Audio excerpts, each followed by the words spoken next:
Real power doesn't seek to control, it seeks to connect. And real love never demands silence as proof of loyalty. Welcome to Spiritual Geography. I'm Joni Miller.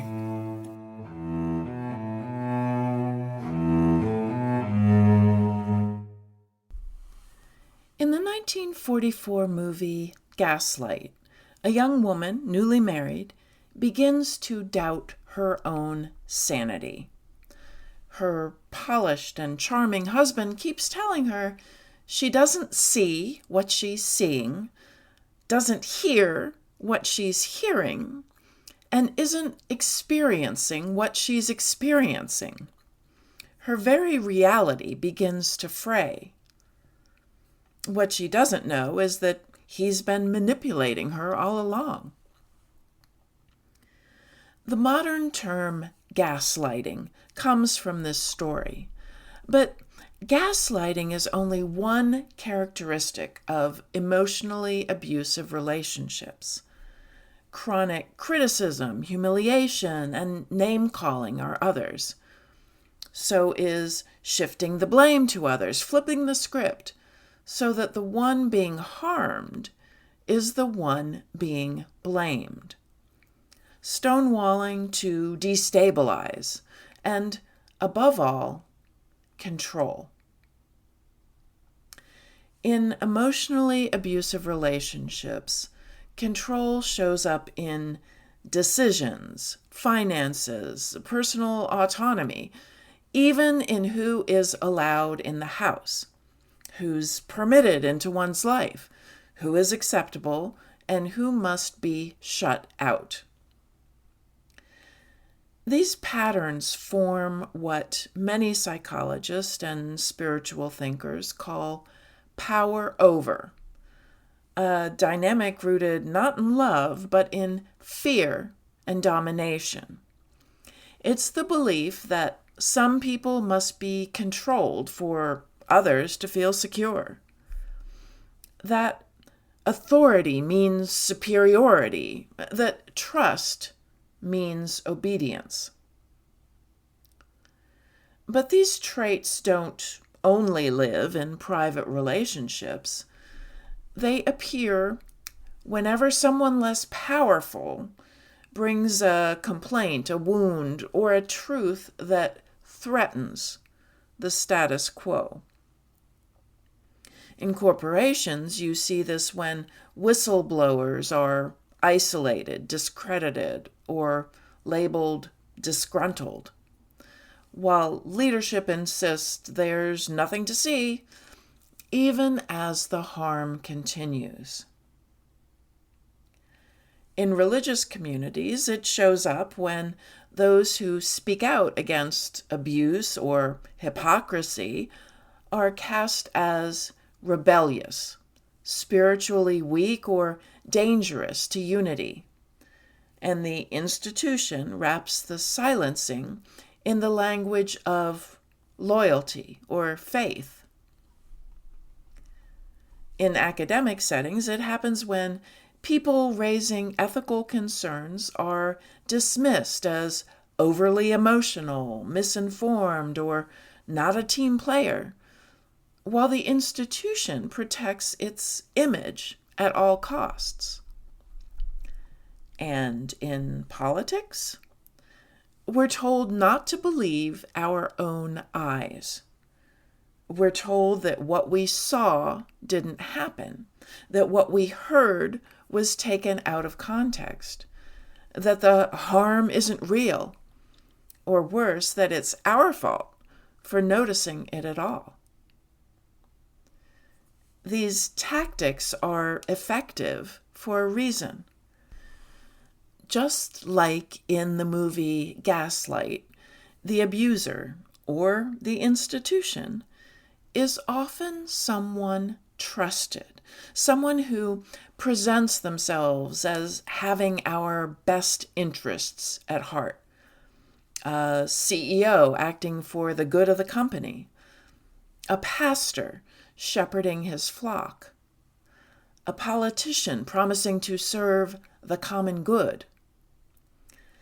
And as humans, we'd often rather keep trusting than face the heartbreak of realizing we've been deceived. Escaping emotional abuse, whether personal or political, doesn't begin with an intention to get out or to change your beliefs. It has to begin with a flicker of clarity, without which you probably would continue living in this false world. This moment of clarity could be a gnawing question that keeps coming up as you listen to someone speaking, or it could be a feeling you try to ignore, that the story is deeper and more complicated than you're being told. In abusive relationships, that moment often comes quietly when someone finally says, "You're not crazy. I see it too." Or when they read an article, someone's personal story, or a work of fiction that names what they've experienced. All of a sudden, they're being validated. That first moment of being seen cracks the spell of isolation and shame, and their world becomes larger and once again full of possibilities. That same moment of awakening is happening all around us. People are starting to ask, why are we being told to distrust our own eyes? Why is dissent treated like betrayal? Why is asking for accountability being met with attack? The only way out of gaslighting, whether from a manipulative partner or a manipulative politician, is to start trusting your inner knowing again. To say, I know what I saw. I know what I feel. I know what's true.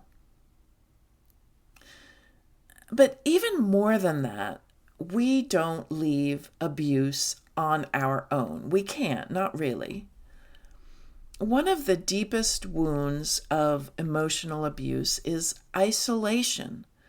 And one of the most powerful forms of healing is witnessing, not fixing, not rescuing, but simply standing beside someone and saying, I believe you. That is a sacred act. That's how love begins to stitch back what fear and control have torn. And it's true for individuals. It's true for communities. It's true for us because we break the cycle of power over together when we choose to name what's been happening, when we refuse to gaslight ourselves or each other, when we choose connection over compliance and compassion over control.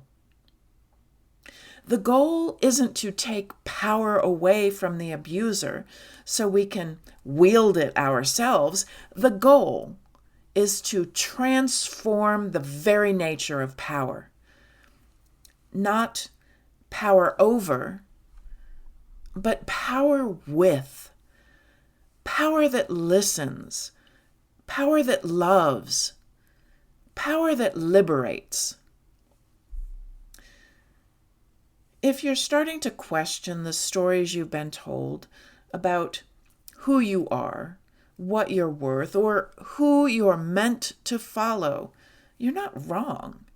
You're stepping into a deeper kind of knowing where love isn't control and belonging doesn't require silence. And if you're wondering whether it's possible to leave behind the systems and relationships that distort love, the answer is yes. But we don't do it alone. We do it side by side, shoulder to shoulder, saying with clarity and care, "You are not alone. I see it too. And we can walk out of this together." We don't understand the mysteries of the universe, but we can grow more love. Love for ourselves, love for others, and love for the infinite mystery that lays beyond our understanding. Thank you for tuning in.